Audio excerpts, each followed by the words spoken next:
Good evening, everyone. Welcome back to the Evermore podcast, Newcastle United podcast and the Evermore YouTube channel. We're back to talk all things Newcastle United. Been a busy pre-season. I'm your host, Chris, and I'm joined by my dynamic three partners here. I've got my main man, Mark, the blue tick man who's stopped interviewing all the celebrities he possibly can, and we've got Lee Forster coming back to the show this evening. How you doing, boys? Evening, how are you doing? Doing all right. Good, very good. Yeah, we had to prize Dan away from interviewing Tyson Fury. He was getting lined up for his journalistic superstar spotlight here, so he's decided to join us tonight. So, sorry, Tyson. You have to take a bit of a breather, mate. I have to take a bit of a breather, but we've got loads to go through, lads, as always. We're live tonight, so please jump in the comments and let us know what you guys think about anything we're talking about. A little bit of housekeeping before we crack on. If you haven't already, please click that button, like and subscribe. We're on about 1,434 subscribers, I think it is. So we're not a million miles away off the 1,500. We'd love you to get us there, hopefully before the start of the season. If you can, just smash that button and hit the notification bell as well, so you don't miss any of the videos, whether it be the Rumour Has It videos or the live shows that we're doing every Monday and Wednesday. So listen, lads, let's get stuck in. Without further ado, we're off the back of a bit of a feisty game last night, as many of us probably would have watched. So we've titled it as Benfica Barney, and there's only one place I'm going to start here. It's the only man in the podcast with as many tattoos as the Benfica midfielders. It's Lee Forster. There he is. Look at that. You could be sent to midfield for those lads, mate, with them tats. I thought I was watching an episode of Prison Break. I saw that many tats last night. Bloody hell. How did you find the game, Lee? Did you enjoy it, mate, or was it biting your nails type stuff? I thoroughly enjoyed it. I mean, one thing I will point out is it's not got enough attention was Eusebio's daughter trying to do the Diana Ross style kickoff before the game, and she lost the shoe. And that set me up straight away for a good laugh all night. But no, in terms of it being a friendly, it was anything but a friendly. And I think within the first 5 minutes, it became quite clear that this wasn't going to be your standard run-of-the-mill going through the motions friendly pre-season. I think the fact that there was a big crowd and quite a hostile crowd helped. We obviously took around about 1,500, which also helped. And it had I said to my lad, it had a feel of a proper European tie. It really did, rather than a friendly. I mean, within the first 15 minutes, I genuinely thought Bruno was going to get hooked. Because if you remember, he scythed down one of their central midfielders as he was bearing down on our 18-yard line and got booked. And about 5 minutes after that, he sort of sideswiped another Benfica player who went down like a bag of shite. And the referee had a real the referee, who referred to as the Portuguese fucking Mike Dean. What a cock he was. Miguel Diniz. Yeah, he had a real sort of word with Guimaraes, but I thought that set the tone. Yeah, in the first 30 minutes, I think they got us down both flanks. I think Trippier and Matty Target struggled first 30 minutes to get a hold of their wide players, but I think after 30 minutes, they sort of got back on top of it. But now, in terms of preparation for the new season, I think that's as good as you're going to get, because it wasn't one of these games where you just turn up, go through the motions, as I say, and just gently play the ball around. It was a full-on game where tackles were flying in. And obviously, second half, Big Joe came on, lost the plot a little bit and what have you. But everybody found the Joelinton situation really amusing. One thing I would say was it just worried me a little bit about his temperament when it's a friendly and we go into the season and he's, a full-blooded Premier League game where there's actually something at stake. He just needs to get his temperament under control, I think, a little bit. Just a word to the wise for the lad. But listen, it was hilarious. It was hilarious, and it was brilliant seeing Tyndall say the referee was fucking useless on the sidelines as Joelinton went off having a bit of a meltdown. But no, on the whole, really, really good game, really good preparation, and it's all working towards Forest, isn't it? Absolutely. I mean, just before I get your opinions on this one, the Blue Tick Man. So this is kind of how we lined up. We started this way against Benfica. It's quite a strong team there. Most people would think a lot of these players here are going to make the starting 11 for that Forest game that Lee's just mentioned. And then, as Lee mentioned as well, there was massive wholesale changes in the second half. This was the team that started then. Dan was happy because Jacob Murphy come on. He's the president of the Jacob Murphy fan club. John Shelby obviously picked up a bit of a knock, and Matty got a little bit of game time down, didn't he? But probably just because Shelby got hurt. He's pulled a hammy. I don't know how serious it is. But what was your take on the game, mate? Were you very much of a similar vein to Lee? Did you think Joelinton's red card was funny, mate? Or were you a little bit concerned as well about his temperament? The game as a whole, I thought, was actually a really good watch for a pre-season game, which I didn't think I'd expect. I mean, as I said, I think when I was last on, a lot of pre-season games tend to be just about fitness. The scoreline doesn't really matter, but that was an actual game. I think that's what made the difference. It was a real good test, I think, for both sides. And you've got to remember that Benfica were, a quarter finalist in the Champions League only last year. And so to come up against them and play the way we did and nearly actually get a result from the game is really quite encouraging. I mean, obviously going down to 10 men, the last 10 or so minutes didn't help. And, obviously they went and got the winner. When it comes to Joelinton, I mean, his first yellow card probably didn't need to happen, did it? I mean, he had a good right to argue about what the issue was, because I don't know how the referee did not give a corner for that when it was a corner. And he's literally pulled it back and given a drop, but that was absolutely ludicrous. I mean, as Lee quite rightly says, the referee was abysmal. I've never seen quite as bad a performance for quite a while, and that's saying something considering the standard we see week in, week out in England. But he was terrible. But obviously the second one was worthy of a yellow, possibly even a straight red in some people's books. But yeah, I mean, whether his temperament's right, I'm not one to question that. I'm just happy that he's getting stuck in, to be honest, because I think before that, he came on the second half and started quite well. Obviously, then that happened, he goes off. And I think just as a whole, the game was good. It was played well by Newcastle, and I was impressed with Almiron in particular and Trippier linking up down that right-hand side for those 2 goals. Absolutely. Could I just mention on his temperament? Sorry. Listen, I love the fact he's aggressive. He's a big unit. We want an aggressive midfielder. But there was a couple of occasions last season where things seemed to just get the better of him. There was an incident at Tottenham when he cleaned out a Tottenham player and there was a bit of a... shoved him over, didn't he? Yeah. It's sort of like what Shelby that used to be like, isn't it? But then I think Shelby's wants to calm himself down a little bit. Joelinton's that important to the team now. We can't afford to be losing him for 3 games at a time. So he just needs to, keep that aggression, but just sort of temper it a bit so he's not putting himself at risk of bans. Yeah, absolutely. We're going to have a bit more chat about Joe in a minute because we've got another topic to go through about Joe. But just to bring you in on this one, Mark, as well. Obviously, Dan's made a good point about Miggy, but just a comment on the fucking free kick from Benfica. Jesus Christ, what a goal that was, mate. Yeah, tasty, wasn't it? That's a proper wobbler over the wall into pretty much the top corner, and there were a couple of comments of could Pope have done any better with that? I mean, he was going to get nowhere near it. It was a hell of a strike. Yeah, well done, Chris. I think the first one he's had a bit of a mare. I don't know who was marking the guy at the front. Obviously, Lascelles. It was Lascelles, I think, mate. Yeah. Lascelles ended up with 2 men. I don't know who the other defender was. I think it was meant to be Trippier, but I think he lost him a little bit. He was the next one forward, and I didn't know whether he was covering the front and there should have been somebody else. But Pope shouldn't be going anywhere near that. He's done himself with that one. But yeah, the Joelinton thing, I'm in the camp of it should have been a straight red.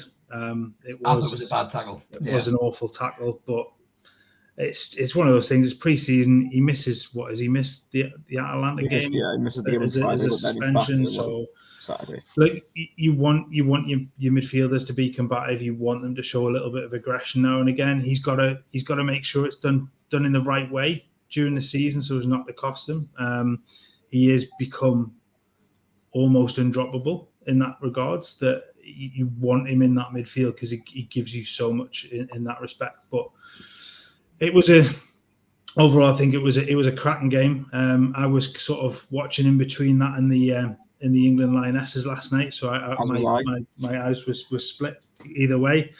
But it was, you're absolutely nailed on. It looked like a European tie. It really did, and it looked like it was 2 teams that were really out to play. And there were some good performances there. You touched on it before, Dan. Almiron was excellent. Trippier, certainly after the first sort of half an hour, was excellent as well. And really those two stood out. I've just left a comment up there because you're right, Mark. I mean, Miggy was fantastic. I mean, it's been highlighted massively about how well he's done this pre-season, and potentially, if we are going to struggle in the transfer window for a right-sided player, if Miggy continues that form into the season, it might actually save our arse. But just left this comment up by Trolls: can we sell Lascelles and Wood and cut our losses in the game? That's the kind of bad side of the game last night. I mean, I think Lascelles has looked shit most of last season. I think he looked dreadful in pre-season. He looks 2-3 yards off the pace. His position is dreadful. His reactions is awful. I mean, I know it's only a pre-season game, but as you rightly say, that corner, he's supposed to be the captain, the leader of that back four, and he's all over the place. And that isn't the first time that he's been like that as well. So, I hope he doesn't see that much game time this season. I really don't. I hope it's, Botman, Byrne and Shaw are fit for the majority of the season, because the thought of putting in that knacker against a half-decent centre-forward is just going to give me palpitations, because he's not good enough. He'll have one more season with us, and if we finish in a top 7 position, he'll be out on his arse. But there is a good comment here that Mark put in. Impressed with Bondswell. So was I, actually, lads. Just bring you in on this one, Lee, as well. The young lad come on at left back. He looked tidy, didn't he? He had pace. He looked composed. He looked really good at left back, mate. Didn't I think Trippier singled him out for some praise as well in the post-match meeting, their conference as well. So I think it shows what a good leader Trippier is, that he's actually purposefully and specifically gone out and praised the lad post-match when he was being interviewed by NUFC TV. Apparently Dan Byrne also made a point of praising the lad. I mean, I don't know what age he is. He must be 17, 18, something like that. And to hear 2 season pros, praising, he's going to do nothing but boost your confidence. And I thought the lad looked tidy, but my overriding impression of him was, Christ, he was nippy. He was rapid. I wouldn't fancy chasing him for my wages. Now, listen, being around that sort of experience, playing at the real Stadium of Light, obviously, in front of whatever it was, 40, 50,000, in what turned out to be far more than a friendly game. In terms of experience, for a lad of his sort of age, it's going to do him the absolute world of good. Now, listen, he's not. I've seen comments online today saying that he'll be an understudy for Trippier. You've got no chance of him being Trippier's understudy this season. But what you have got is, you see in 2-3 years down the line, this lad's got a chance. Let's not put too much pressure on him. As I say, let's keep the season pros around the club, sort of trying to nurture him, encourage him, build his confidence and what have you. And who knows, in 2 or 3 years, you might have hair on your hands. But yeah, he looked promising. Absolutely. I mean, the good comment there from Trolls, Mark, just to say that our players must have been incredibly frustrated by that game. I think Lee and Dan both touched on it, that the ref was very, very quick to blow the whistle, wasn't he? I think Benfica, I called them shithouses on Twitter, because it's not the first time I've seen a Portuguese team shithouse a game. I remember my dad's a Celtic fan, and I think Porto did it in the UEFA Cup, and he was fucking raging at them. But they seem to have that, innate gift, don't the Portuguese sides, to just shithouse their way to wins and con referees. But in a pre-season friendly, it was a little bit disappointing to see, mate, wasn't it? Yeah, look, the referee, it was almost like playing at school, and it was one of the teachers refereeing from a different school, and that's the way it looked. It was just somebody's shocking. It was genuinely shocking at times. Yeah, exactly. So, I mean, that is frustrating, but you've gone, like Lee touched on before, you've gone into a hostile atmosphere. Yeah. The Benfica fans were up for it. They're against it. They're against a team that is has played at a much higher quality than Newcastle has. They're playing against the referee as well, and against the crowd. And they've gone in and they've done themselves justice in that game, and they haven't looked overawed. Yes, it looked rough at times, especially early on, but they showed real determination and quality at times. And especially when I come back to Miggy, that finish was brilliant. I was screaming at the one that he sort of messed up earlier on than that, where he could have just touched it across to Wilson just to roll into the net. A little bit more awareness at that point, and that was the ball rolling. But he looked fantastic at times again, and is really showing the kind of form that you would hope that you would kind of get out of him from a pre-season and obviously the back end of last season under Howe. He's now the next one to have taken that step up. Absolutely. Nice comment there from Mark. It's all experience when we get into Europe. That's the kind of positivity we like, Mark. I love a bit of that. But I was quite impressed with... Go on, Lee. Sorry, mate. Go on. one thing wasn't lost on me. The first half, I think we played much a stronger side than we did in the second half. Yeah. Closer to what would start against Forest, I reckon. That's like, yeah. And yet we conceded 2 goals from set pieces, and we scored 2 goals from what I would class as really good free-flowing football. Yeah, counter-attacking football. Yeah. I thought the 2 goals. I mean, the ball inside from Trippier to Almiron for his second was absolutely joyous. But Miggy had to make the run. He had to make the run as well to create that, to make that, allow him to make that pass. I thought the 2 goals were outstanding, but so we just need to tighten up from set pieces. Absolutely. But I'll tell you one thing I wasn't really happy to see again. You know, I think we're saying every single time we talk about a preseason game in a minute. I thought Elliot Anderson was good again in the first half. I thought his movement was good.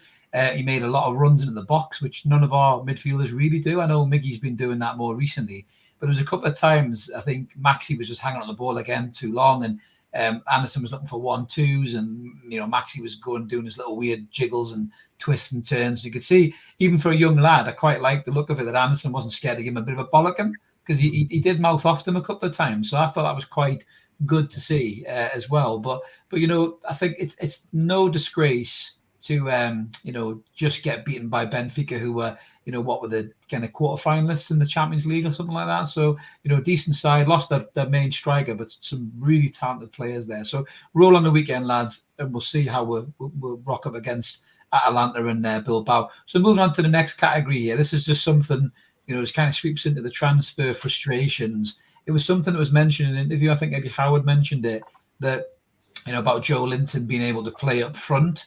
We've just been talking about Joe in midfield and how important he is, and it scared the life out of me. Blue Tick Man, I want to bring you in for this one. Joelinton for me now is, I think Lee touched on it there, he's such an influential midfielder now, and his drive, his work rate, the way he closes down, wins the ball back for us. You can't put him up front because he's just not as effective, mate. Surely that would be a massive mistake, would it not, if we did that next season? I mean, I think I'd be more happy with him, say, going up front now as I was when he played under Steve Bruce. Yeah, I think that was the difference. I think when he played up front under Steve Bruce, he looked completely lost and he didn't know what he was doing. I'd look back to that game away at Norwich last season, and he did put him up front and sort of slightly to the wider times as well, and he did get 2 goals in that game. It was Norwich though, Dan. It was Norwich though, to be fair, mate. I could have got 2 goals. It's true, but he did fill in there when he was sort of needed. And I think that's the difference. I think that's sort of the managerial difference. I mean, I'd prefer another striker over Joelinton playing up front. There's no doubt about that.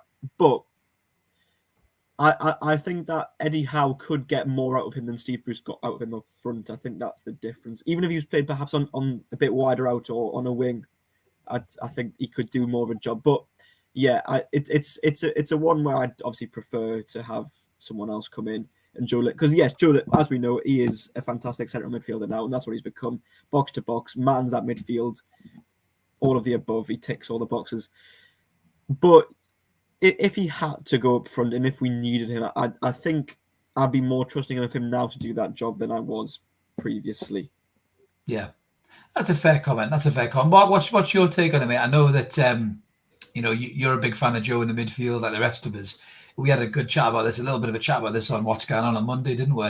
I'm dead against it, which I'll get on my soapbox in a minute. But what's your take on it, mate? Do you think that's a bit of a desperation sign of obviously not signing the striker and thinking, oh well, we'll just break the glass and put him up front, or do you think he can do a better job, as Dan says, now he's under a better manager?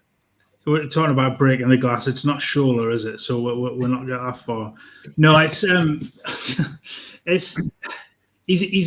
he's a useful reserve in that position. He's not nothing more really. He's not your main man. He's not gonna push anybody out. You want somebody to come in as a second striker behind Wilson now. He's shown at times he can do a job. I touched on that before. He did an all right job playing further forward against Norwich, against Brentford. So he can do it. You don't want to rely on it. But he can do you a serviceable job at times.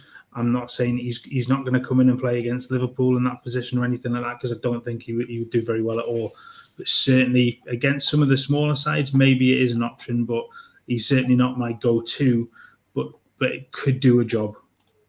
Yeah, Lee, what's your take on it, mate? Do you obviously you must want a centre forward in, mate? Firstly, And do you think it's a backward step sticking Joe up front, mate, or do you think he's improved in that position? Throughout the conversation for the last couple of minutes, I've just sat and shook my head.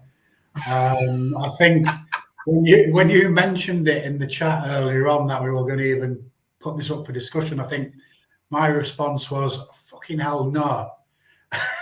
Because I think the idea of putting him back up front is absolutely nonsensical. And anybody who's having the idea of Joelinton being an option up front, I would point them in the direction of a 30-second video that's readily available on Twitter of Joelinton, I think it was against Everton, taking a shot, falling over and kicking himself in the head with the ball. Anybody thinking about putting Joelinton up front needs to watch that 30-second clip and, just put themselves straight. In all seriousness, right, the lad was almost finished as a footballer, in my opinion, the way he was by playing up front. He came in as a number 9. He was never a number 9 as long as I've got a hole in my arse. They tried to persevere with him as a number 9. It destroyed the lad as a footballer in terms of confidence and what have you. He's moved back into midfield. Eddie Howe's moved him back into this midfield role. And you can see he's a different personality. His confidence is absolutely flourished in terms of happiness on the pitch. You can see how happy he is to be on that pitch now compared to when he was being played up front. He's massively important in the midfield. Why on God's holy earth would you even consider putting him back in a position where he was so fundamentally unequipped to do the job and where he was so fundamentally unhappy trying to do that job? It just makes zero sense to me whatsoever. I'd bring somebody out of the bloody under-23s and let them have a run out up front rather than put Joelinton in that position, because the reasons against, there's a plethora of them. And there's very, very few reasons other than he's got 2 legs and a pair of fucking football boots to put him up front. That was good enough for Steve Bruce, mate, wasn't it? Yeah. So the guys in the comments agree with you. So my answer's a no. Your answer's a firm no, I think, a firm no. But we're just saying, Jody Toon for Life agrees, mate. Can't play Joelinton. Suicide, he says. Trolls has made a good point there and said with injuries to Shelby, can't put Joelinton up front, which is absolutely fair. And we've got a lovely comment there from Mark as well, just reminding people to like and subscribe and keep the channel growing. Thanks, Mark. You're a top man. We really appreciate that. So I think just getting my kind of final take on this before moving on to the next section. I would be surprised if Eddie Howe is as stupid as that. He comes across as a meticulous, really clever manager. And I don't think he would be that stupid. Yes, you can maybe play Joelinton in maybe a slightly wider area and attacking 3 if we're struggling. But playing him through the middle is suicide. I think if he was up in that position, as much as I don't agree with this either, they'd probably play someone like Maxi through the middle, as much as he's shy through the middle as well. He's probably got more chance of doing something than Joe has potentially. But I do think that there's a good chance we'll get a striker in. I mean, me and Mark will be talking about transfers, every day. Obviously, the Rumour has the videos. I'm sure you've all seen them, guys, watching along. If you haven't, check them out. But there seems to be a bit of movement on Broja. I'd be quite surprised if that doesn't come off. I think we're the only club really in from right now, so I think that could come off. There's obviously other players linked, which we're going to come on to in a minute, but I think we will get the breakthrough with a centre forward. That would be absolutely fantastic. I think we've had a comment in there, Mark. Is that a donation? I think that we had there, mate, from Trolls. You're on mute, Mark. You're on mute. Mark can't afford Trolls. Honestly, man, this is ridiculous. I will get to grips with this technology one day. Thank you very much, Trolls. That is, it's massively appreciated, mate. Yeah, Trolls, that's amazing, mate. Thank you so much, pal. I really appreciate that. We might buy Mark a new microphone with that, so his one's shit, we kind of talk. So, I really appreciate that, mate. It's really great of you. So yeah, actually, moving on to the next subject, hopefully Mark's microphone is on, because Ash has just kind of segued us in there. Ash, we really appreciate that. So the Newcastle loan that we're getting around the FFP, a bit like Manchester United, that does take us into our next category, which is HSBC loan and transfer update. Now, I'll use a phrase that Lee likes to use. The bedwetters have gone nuts on Twitter, obviously. Probably the non-Newcastle fan bedwetters, the richest club in the world, they need a loan. So, Mark, you've done a little bit of research on this, mate, haven't you, in terms of what it's all about? I think it's much ado about nothing, and it's no dissimilar to every other club, really, in the league, but it doesn't stop the bullshit merchants stirring the pot, mate, does it? Well, let's put it this way. We start off that I think one of the reports had said Everton, West Ham, Fulham and Southampton are just a few of the clubs that have used this over the last few years. So This is nothing out of the ordinary. There are plenty of clubs that do it. It's not that the club don't have any money or anything like that. So yes, the bedwetters can do one. It is just a tool. I think Kieran Maguire touched on it earlier on. It's a bit of a way to free up a little bit of cash in the club. We've talked numerous times now about the amount of money coming into the club through sort of corporate sponsorship and that thing, and the signs are going in the right direction for that. But the level of cash flow into the club just isn't there. And when you've got to contend with things like FFP, having that available to you, it is almost, one of the most important things for the club. So you're not going out of your way to damage the club like other owners have done when they've completely mortgaged the entire club. This is basically putting loans against guaranteed income. If you're looking at TV rights and stuff like that, you guaranteed something in the region of about 80 million a year or something like that's going to flow through the club like that. Yeah, I think the total figure's about 130 million when you count it all up. I think somebody replied to Lee's tweet earlier on. Yeah, but I think Ash makes a good point there as well. You have to leverage loans against, for FFP. Really, I think this is a bit of a loophole here that we've, that we've kind of discovered. And Trolls is right in saying that.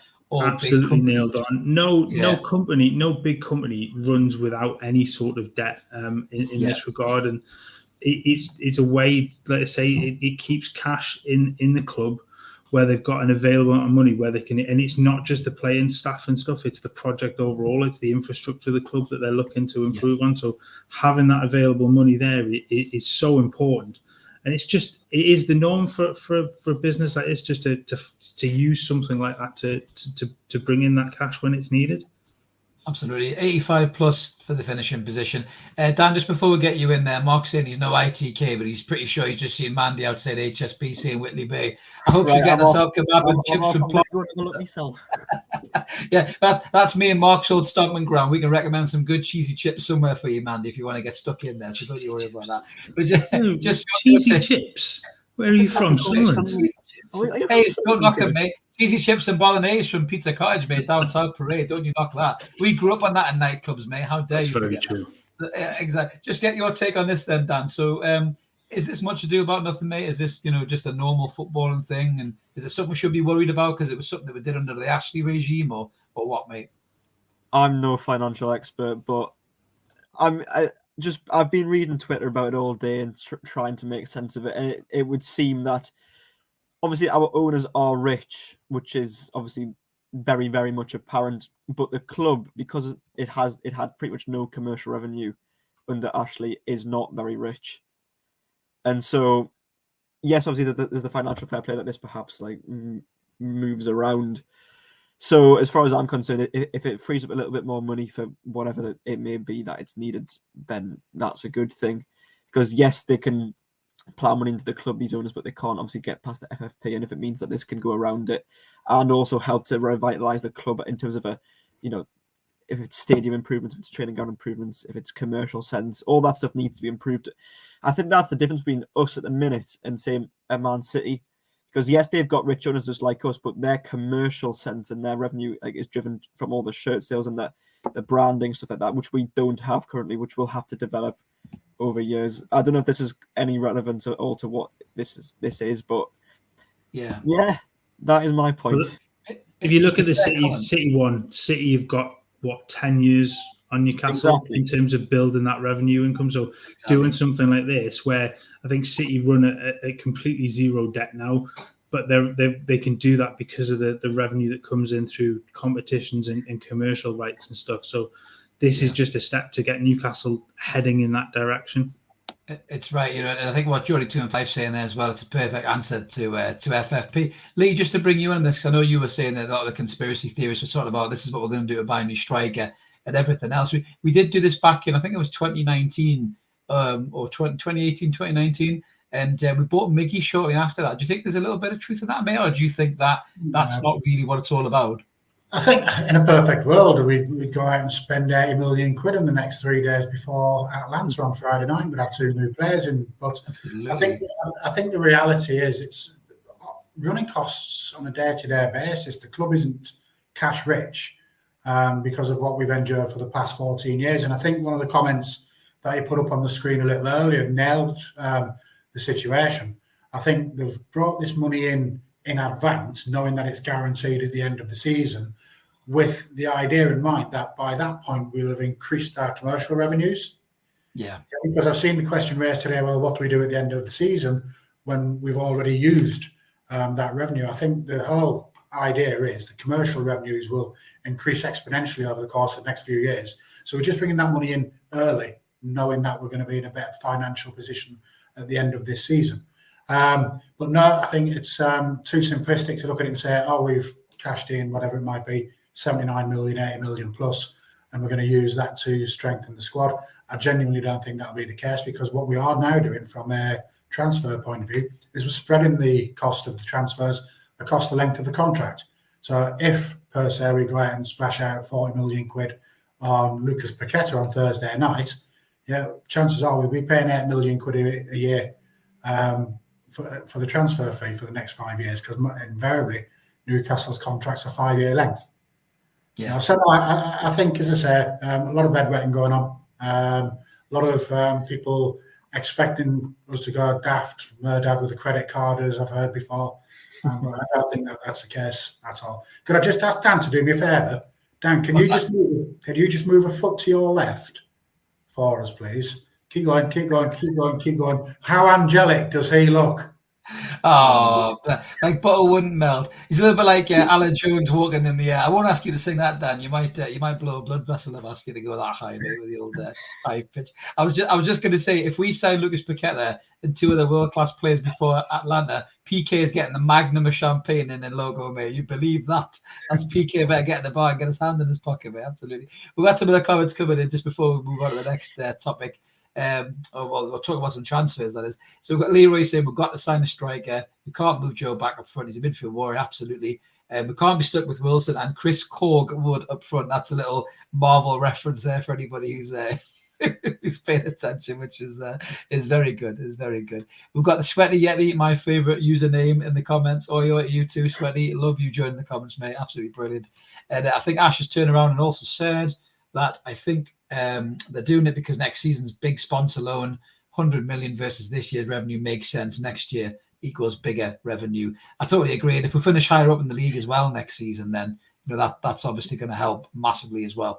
So I suppose moving on to a little bit of transfer talk, it's kind of been, again, a little bit frustrating. The strikers, the big thing we're looking for, we've been linked to a Chelsea player, Mark, recently. We've been linked to a couple of Chelsea players before, but this player is, he kind of polarizes opinion a little bit in some people's minds. I think he's a very good player, but it's Timo Werner, and the talk is a loan with an option to buy at the end of the season. This isn't rumor has it. This is the Evermore show every week, but Mark's bashed at one of his wonderful slides for a stat comparison. That we're just going to get Mark run us through how good Werner is and what he could do for the side. So over to you, Statman.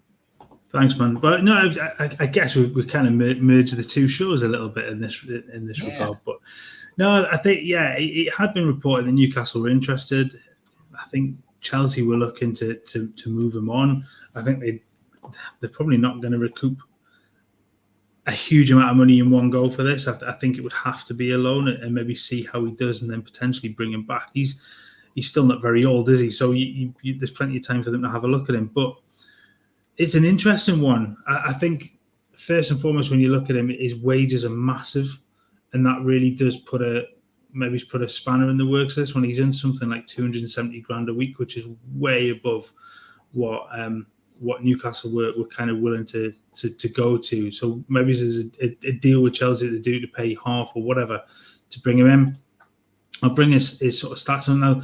I've got two of these. The first one is based on his per 90 stats against all the top 5 European leagues. So you can sort of see from his goals per 90 at sort of 0.47, goal every sort of other game or every other 90 minutes he plays. Obviously not playing the full 90 minutes for games and stuff like that. So it's all pretty positive in that regard. It's all, you touched on various videos, it's all green. It's all above 50 in the 50th percentile or more. So he does do very well against other players that play as forwards across those top 5 leagues in Europe.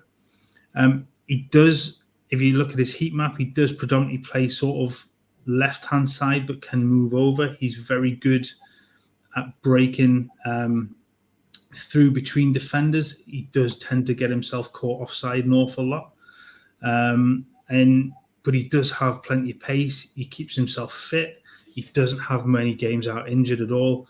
And he is a goal threat. He really is. He creates and he does score important goals. I think one of the things that he's kind of slated for is missing opportunities or goals when he's been given offside is a big one. But he does get into those positions. He does create havoc at times for us, and he did very well in Germany before coming across, and he's done all right at Chelsea. He has been slated a bit, but that's his what basically those are his stats against his games playing in all competitions. And I did a comparison with actually what he does just in the Premier League, and it's not quite so hot. So you can see make good reading that, does it? Yeah. Well, it does drop significantly. So his goals per 90. 0.28, so sort of just under 1 every 3 games or so. His assist and his expected assist drops off massively as well. Every sort of area drops away realistically, except sort of passing attempts and things. So he still has a high expected goals as well, but he doesn't put the chances away so much Premier League wise. The key thing there, if you look at the radar chart on the right, where he sort of outshines Wilson for quite a number of things in the one that's against, with all competitions. And then Wilson picks up against him is in Premier League. So is he a central striker? Probably not in that regard. You're going to want to play him probably alongside him or just off. I think when he's playing for Chelsea, he does tend to play in that sort of withdrawn, almost a 10, slightly left of a 10. If you play with 2 of those players in behind a central striker, so he could come in and play one of the wide positions maybe. It's an awful lot of money though for a player that I'm really not sure of. I think he's terrific, I really do, but it's an awful lot of money to throw at a loan for a start, with the potential that maybe he's buy later on. But I'm not sure is he an upgrade? And that's the key at the moment. Is he going to be an upgrade for that amount of money? It makes you wonder. I mean, Mark's in the comments there, he was scoring goals for fun as a striker, so play him as an out-and-out number 9, and also remember that he's going to want to go to the World Cup. Lee, what's your take on this, mate? Are you having Werner, or do you not see Werner as an answer to the question that we're asking, really, mate? Well, I'll start by saying those people online who are saying that they wouldn't take him, I think they want their heads banging together. Yeah. I mean, this is Timo Werner. I mean, this is what you call a German international forward with a goal-scoring record, albeit in the Bundesliga. That's what you call up there with the best. What I would say is chances of it happening, I think, are slim to nil, if anything. I would say, firstly, Mark, you've mentioned the wages. At 270k a week minimum, potentially. Somebody's just there mentioned in the comments it might be as high as 300. Even if we were to agree to pay half of that, it's £150,000 a week, and our wage structure is nowhere near those sort of levels yet. The lad needs a change. The lad's needed a change, if you ask me, since I don't know if you saw the footage. Chelsea had sort of like an open training session. And they were walking around the crowd, giving the crowd a microphone to ask questions and what have you. And they're in the middle of a training session.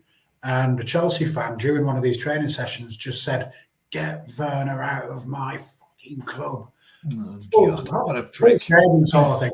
And I just think he needs a change. But I think the competition, because let's be honest, if the lad is available and Chelsea are looking to loan him out with a view to a loan to buy, there'll be a lot of clubs looking at this lad. I mean, I've heard that Leipzig are back interested in him. And if he's going to go anywhere, where else would he go other than the club that sort of made him as such? If he's going to try and rediscover a bit of confidence, rediscover a bit of form, where else would be better to go for the lad than somewhere you're familiar with? So as much as I'd like to see him, I think, because I do think he would be a massive sort of upgrade in terms of the squad. that we've got currently, I just can't see it happening. I think there's a whole host of things that will stop it happening rather than a whole host of things that are going to make it happen. Absolutely. It's a good point there by Ash saying, Bruno's through balls and he's going to score.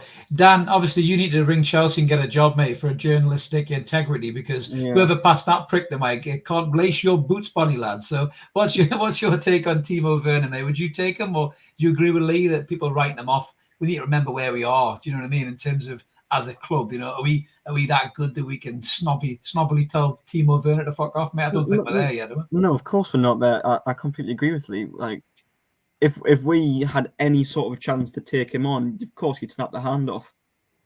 Like, this is a really good player. Yes, he's perhaps not hit the goal scoring heights in the Premier League as he did in the Bundesliga, but I think he makes up for that in other areas. Of course, his pace, his agility, all that, as was shown by Mark's stat page there. He's a very good player, and I mean, yes, he's on an awful lot of money, but I think compared to, say, what we've got, I'd rather have him in than Chris Wood. Jesus. I'd rather have my cat in than Chris Wood. It's fucking awful, mate. And there's a few comments earlier on about getting rid of Chris Wood. I just interject there for a second, Dan. That fucking header that Chris Wood had against Benfica, there's loads of memes going around with that video of the True Geordie with his shit headers. Yeah. And I think, to be fair, True Geordie would do a better job than Chris Wood. It was fucking woeful, man. How is he not burying that, man? It amazes me for a man who was signed as supposedly a target man who should score chances like that, headers like that. And I thought, after he scored that one against Southampton... That's a brilliant comment by Ash. That would be more mobile Ash than Chris Wood. I'm pretty certain of that, mate. It's moved more at St James's Park than Chris Wood has, because it moved from outside to fucking inside. Sorry, Dan. He scored that really good header against Southampton, and I thought, you know what, you'll kick on now. And obviously, he scored the penalty against Wolves, but apart from that, he hasn't really, has he? And as I say, it was chances like that. We signed him, I think, expecting that he would put away, because that's the sort of chance that he did put away for Burnley. Because to be fair, he came with a decent enough record at Burnley. That's the thing. He did score goals. He just hasn't really sort of had it happen for him yet at Newcastle. Maybe things change, but again, coming back to Timo Werner, yes, his wages are astronomical by the sounds of it, but if there's any chance, take him on, because I think just his pace frightens defenders. I think in the modern game, pace is unbelievably important. Defenders can't live with it. And if you've got an ounce of pace and an ounce of ability and skill, that in the Premier League especially, defenders will not be able to cope with you. And that is what he's got. So yeah, I'd have him, but like Lisa says, I don't think it'll happen, but I'd be very happy if it did.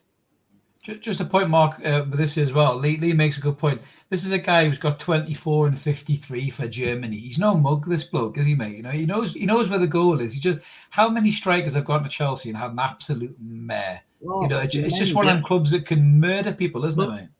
Go back to his time in Leipzig. You touched on it before. 95, what is it? 95 and 157. That's a hell of a strike rate, isn't it? Record, yes, it's a Bundesliga, but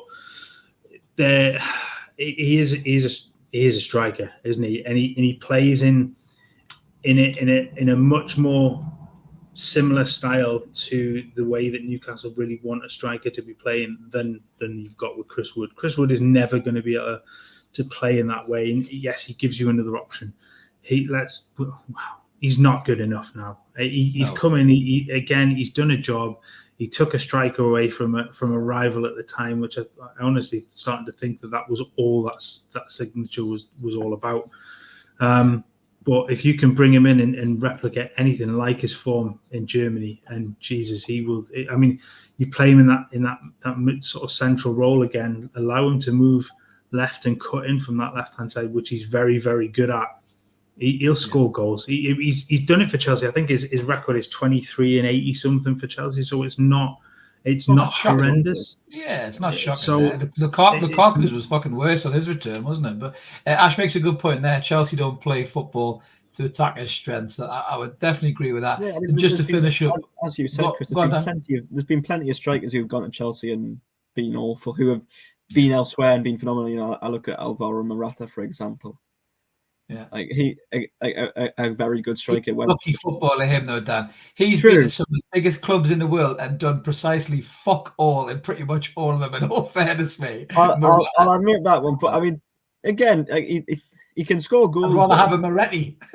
He's fucking awful, Morata, mate.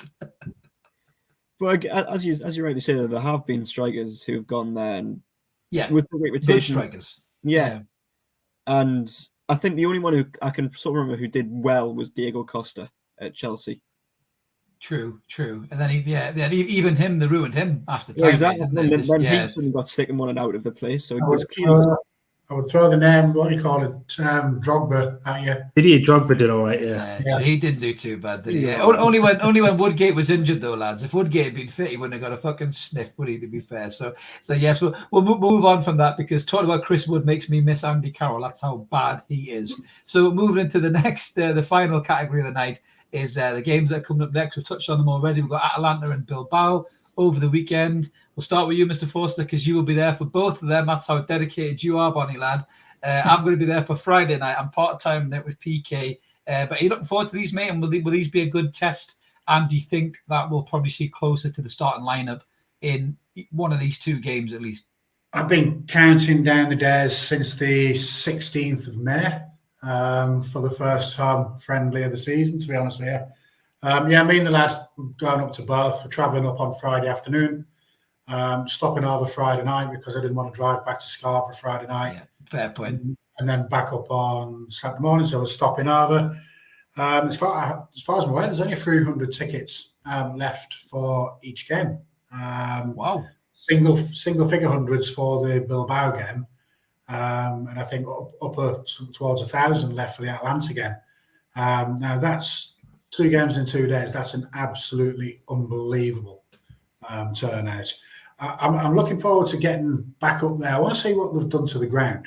Now, I mean, I've seen some pictures on Twitter. There seems to be a bit of work done behind the scenes, isn't there? Yeah. I mean, that loan that we've taken out might have been just to buy more black paints, because literally the black paint all over the stadium was mental.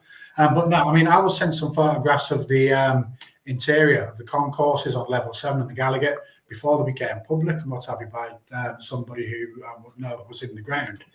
And I'm just looking forward to seeing what they've actually done.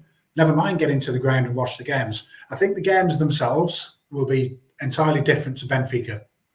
The crowds on Friday and Saturday will not be hostile crowds similar to Benfica. There will be crowds of people who invariably you might find don't get to go to the games. Yeah. Kids, bands, families, which is great. For me, you've got to sort of encourage those people to come to games, because that's your next generation of fans. Yeah, but it'll not create a hostile atmosphere. So I don't think either game will be as intense as last night was by any stretch. I think there will be far, far more sort of stroll in the park sort of pace. The other thing is the players themselves will have one eye on Forest in a week's time. You'll not see them diving into challenges potentially the way they were last night, because in the back of the mind it'll be the following Saturday and Forest. But coming to the starting 11, I genuinely don't know how they're going to play. I think it's quite a weird setup to be playing 2 games in 2 days. I don't know whether you play 1-11 for one half on Friday and the same 11 for another half on Saturday. So 2 11s both get a half each, on one on Friday, one on Saturday. I genuinely don't know how he's going to. I wouldn't be surprised if come Sunday we still have as little idea about the starting lineup against Forest as we do tonight. That wouldn't surprise me at all. That's a fair shout. What about you, Dan, in terms of this comment that Mark's pulled up? Let's see how good Zapata is, maybe make an offer for him. He's been linked before, obviously 31 years old, but knows where the onion bag is, got a bit of pace about him. Would you be keeping an eye out for him, mate? Do you think we should go for a play like that? Or do you think it's more a case of he's too old, and move on? I don't think 31's too old. I think that's sort of... I don't think so. I think if you played FIFA enough, you'd think it was, but... but no, I don't think 31's too old at all. I mean, perhaps under Mike Ashley, when they had that policy of, only going for sort of younger players and then selling them off for a higher value once they hit their peaks more, they perhaps would have been. But now, no, I don't think so at all. I think, if see a player, for example, like that, who they think knows can score goals, then they should just go for him. Because as I say, we've got Wilson, who we know can do that. We've got Chris Wood, who, as we've just mentioned at the minute, is not going through a great phase. And obviously, we've just got rid of Dwight Gale. So realistically, we need another striker. So if, you know, I don't really, to be honest, I don't care who it is as long as they can score. And there's been links. I don't care who it is. I don't care who it is as long as they can score goals. Obviously, you know, you've mentioned him, Zapata. There's been links to Armando Broja. There's been, obviously, you mentioned Werner. And honestly, I don't care who it is, just someone. I think there will be someone. Yeah. Whether it, you know, who, as I say, who it will be, I don't know. But I just think a striker is essential. Looking at these two games, as Lee says, it's going to be an interesting, you know, way of how it works in terms of who plays when and how, in terms of the two games on, you know, 2 days consecutively and all the halves and all that. I mean, I don't know how you three see it, but if I was Eddie Howe and had everyone fit, my starting 11 would probably go something like Nick Pope, Target, Botman, Shaw, Trippier. And then I think in the midfield three, I'd go Joelinton, Bruno. He's suspended. You have to play Saturday then, when he can't play Friday because he's suspended. This is for Forest. This is how. Oh, sorry, beg your pardon, Forest. Beg your pardon, Dan. Yeah, and then I'd go Joelinton, Bruno, and if he's fit, Shelby, if he's back in time. And then up top, I'd go Wilson, Almiron, and St. Maximin, providing there's no more signings. Yeah, I think that's a fair shout, mate. I mean, what about these preseason games, Mark? I've just been looking up. Sorry, Dan, I must have got distracted trying to look at my research of league tables there when you're talking about your teams. They both finished 8th in their respective leagues. I was just about to say that as well. Yeah, is there something to this that Mainz, Bilbao, and Atalanta all finished 8th in their respective leagues? Are we aiming for a certain level in the league? Possibly, we're hoping to finish 8th next season, so we're just challenging ourselves against the other 8th. We're going to have a stat slide up of all the teams that were 8th across the top 5 European leagues, like you, mate. That's what they're going to have. But so, how do you see these two games? I mean, obviously, Atalanta gave Manchester United a good game, didn't they, in the Champions League, and then, you know, Bilbao was a very difficult team to play against domestically and in Europe as well. Do you think these guys will give us a real good test, a bit like the Benfica game?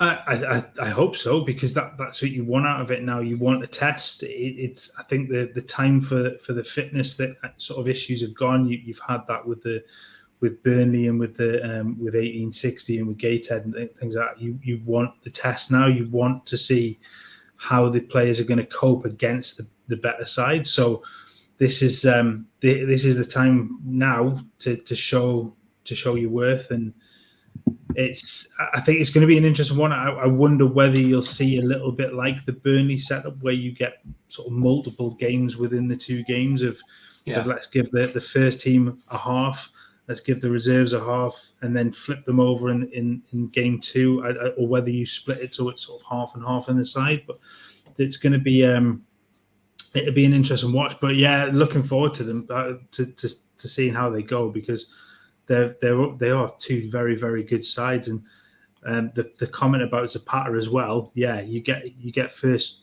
you know, front row seats to a scouting mission on him, don't you? So you can see whether he's up for it against English defenders or English teams defenders in England as well. Be interesting until Botman halves him in the 20th minute. He goes off on a stretcher or something, probably. But that's an interesting comment from Leroy, saying that Emmanuel Dennis could be a striker we'll end up with. I think he's actually an all right player, to be fair. He'd be a good reserve striker too. Mark said it should be 2 good tests. Just before we wrap up then, lads, I suppose it's only pre-season friendlies, but a little bit of prediction then. We'll just throw some out there. I'm going to go, I think we might beat Bilbao, but possibly draw against Atalanta. What do you think, Lee? Come to you, mate. You got any ideas, mate? Just throw it up there. Got one prediction. Go on. I don't have to drive home, so I'm going to get drunk. Get in. Now, that will be something interesting to watch on the Friday night, mate. I must admit. I'll be looking forward to seeing that. But any idea about the games, mate, or are you just not bothered? You just kind of just wait to see what they do? I genuinely am not bothered about the result, provided we don't get our arses. I don't want our arses handed to us from a confidence point of view. As long as you get 2 good run-outs, what do you call it, more minutes in the tank sort of thing, because it's all working towards next Saturday, and that's when it starts to matter, isn't it, so yeah, so 2 good games, no injuries. That's a must. no That's the main injuries. thing. Yeah. Don't get your arse handed to you. Yeah. Same for you, Dan. Do you feel the same way, mate? Just kind of get the minutes in the legs. As we've mentioned, they're not going to be the same way in which the Benfica game was played. I think there's going to be a much less hostile atmosphere. Yeah, less intensity. Possibly. Exactly. Yes, completely. So again, it goes back to that sort of old adage about pre-season. Just for fitness and just to get the crowd warmed up in terms of get them ready for the new season as well, as much as the players themselves get used to playing at St James's Park again. Atalanta are a good side, and they've done all right in Europe at times lately. So perhaps a draw against them and beat Bilbao. Finished 8th in the league, Yeah. So we're going to finish 8th in the league next season. Let's put it down. Leroy thinks we're going to win both games, one narrowly and one more convincingly. That sounds positive. Mark, what's your take on it, mate? Again, are you with the lads, just a bit of fitness, or do you think the results matter to Newcastle bouncing into the season with a couple of wins if they can? You want positivity going into the new season. Like Lee says, you don't want to get completely humped in one of these games, because that starts to possibly ring some alarm bells. But no, I think more minutes in the players, more more work on the playing pitch rather than the training ground. See them in game action. It'd be great to see 2 days of full crowd. I mean, when's that ever happened to anybody in pre-season? It's just. What was that? Sorry, Lee. 4 flags are at both games, which I think is going to be. That'll be good as well. Yeah, that'll be good. Stu seems to think we're going to have a reenaction of the Goal movie. I think in the comments there. I'm still not into that signing, Stu. I think that was an absolute bloody farce of a sign, to be honest with you. But I think that's pretty much us wrapped up for this week's show, guys. So thank you so much for all the guys in the comments. We really appreciate the interactions. It helps the channel flow. As we mentioned at the start, if you haven't already, click the like and subscribe button. Dan's just poking his head above it there, and Lee's just pointing with it. Hit the notification bell. Try and get us to 1,500 if we can before the season starts. But we're nearly there, lads. So thank you so much for that. We'll be back, me and Mark, with some what's going on Monday, and we'll be back next week with another Evermore, which will be the one before the season kicks off. So we'll give all of our predicted lineups then, and then we'll look forward to seeing you there. Keep it Evermore, guys. Let's keep supporting that team of United. We'll catch you later. Take care. Cheers. See you later. It's all right.